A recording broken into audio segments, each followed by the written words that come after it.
Hey everybody, my name is Mai.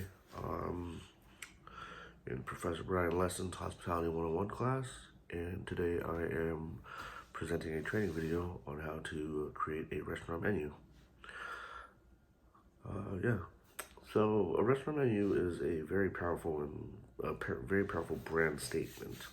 In fact, you are what you serve when it comes to a restaurant menu. The question might be how you plan a restaurant menu. One thing that's very important to keep in mind is that your restaurant menu will have a high impact on many parts of your business. The most tangible business impact of a menu is how it can affect revenue and expenses. A menu will determine how many people you need in the kitchen to produce the food, the equipment you already have to execute the dishes with efficient and profitable timing. Um, all price points will be based off of your menu as well as check average. Ultimately, your check average is the value of your customer. It's the metric of how much each person is willing to spend when they eat at your restaurant. Menus will be a determining factor for the overall visual look and feel for a restaurant. Your menu should make sure um, that it delivers what you want it to in terms of your theme. It should provide the intended experience and feeling you want it to convey to your guests and employees. Be inspired. Consider items that are delicious, exotic, and cost effective.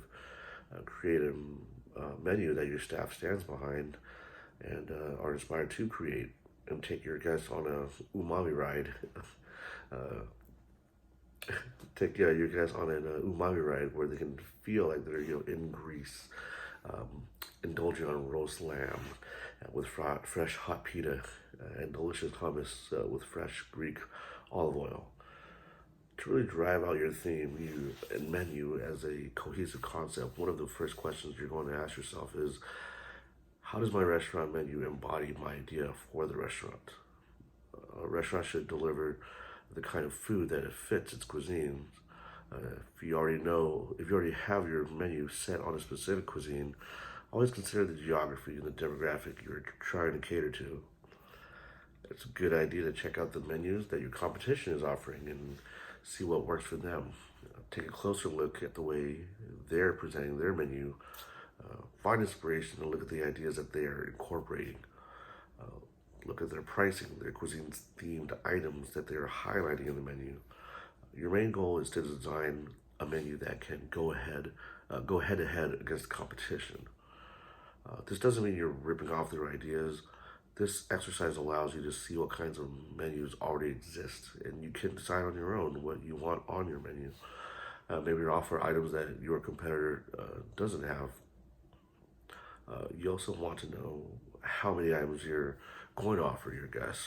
Will you expect them to order a la carte, individual items from the menu, or will you expect them to order what's called a prefix or a fixed price menu, where they spend one price for multiple courses? To determine this, you will still need to consider the style of your restaurant, the level of service, the level of price that you're expecting your guests to pay. The visual aspect of the menu itself is the next key consideration when you're working on your menu. It's important to start asking yourself, what is the guest going to think when they see this menu? They may see your menu online. They may see your menu for the first time when they sit down in your restaurant. What are they going to feel? What are they going to think? Are they going to say, ooh, I want that?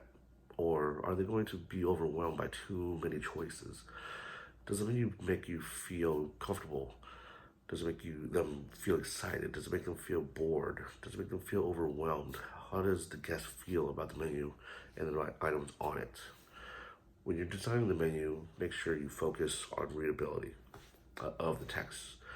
Sure, you might find one font type to be more aesthetically pleasing, but always make sure that it's legible. You don't want your consumers to try to decipher what is written. Neat, readable font is much better for readability. A fancy or complicated type font should only be applied to the front of the menu. It is a good idea to have some fun with your menu's content and give your dishes some new and fun names. Add a quirky line or two as a description to make your menu more humorous and fun to read. You can also make your dishes sound more refined with some creative writing. This can make a huge difference in your overall appeal. You might even find diners trying out dishes they previously skipped over. Even adding a small description underneath the dish's name can go a long way in helping your diners pick a dish. Also, what does the menu say about your concept of food? Do you provide seasonal ingredients? Or are you the kind of restaurant that is serving asparagus in December? Do you serve the local produce or do you serve everything under the sun? It's very important to think like a guest when you're planning a menu. What are the choices you want to make? What are the choices I want to have? And how are they going to affect my enjoyment of the meal? Menu should not be something that's engraved in stone and never changes.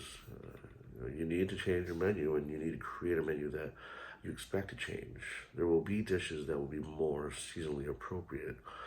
You need to think about what is appealing to people at different times of the year. Now, if you're really lucky, you'll have a dish that people love so much they come back for it. This is what you would call a signature dish, a dish that people say, "Oh, I've got to go to that restaurant because I have to have that one dish." People become very attached to those dishes. So there's an interesting balance to find. You have to add new things to keep the excitement for your regular guests. You have to hold on to those signature dishes that people keep coming back for again and again. When you're offering specials, make sure to always highlight them or make a menu separately for them.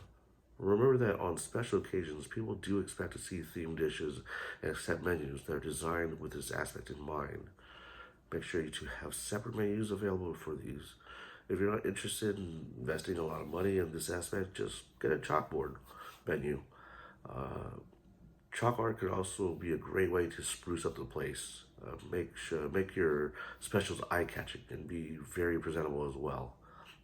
Lastly, be honest in your menu. More people are looking for menus that are organic, have locally sourced foods, grass-fed proteins, vegan options, lactose-free and gluten-free dishes. But don't list these down if you don't offer them. Do not use labels as buzzwords, otherwise it can be perceived as false advertising. Most importantly, some people have a genuine gluten allergy and are lactose intolerant. If they dine at your restaurant and you do not actually offer gluten-free or lactose-free dishes, you can face a personal injury lawsuit as well as being fined for false advertising. I know that the creation of the food concept on the menu covered quite a bit, so here are a few important points to remember. Change your menu seasonally.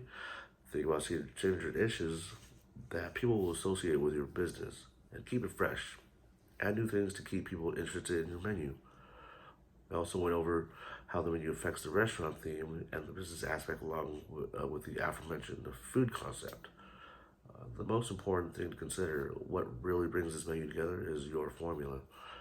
What is the intention of your business, motto, and your profits? In what way are you selling your menu to the customer? By focusing on these tips, you can easily create an awesome restaurant menu that can get you more diners and also make you stand out from the rest of the competition. So my name is Mai, and I'm enrolled in the culinary program over at San Diego Basic College, and hope that helped you out.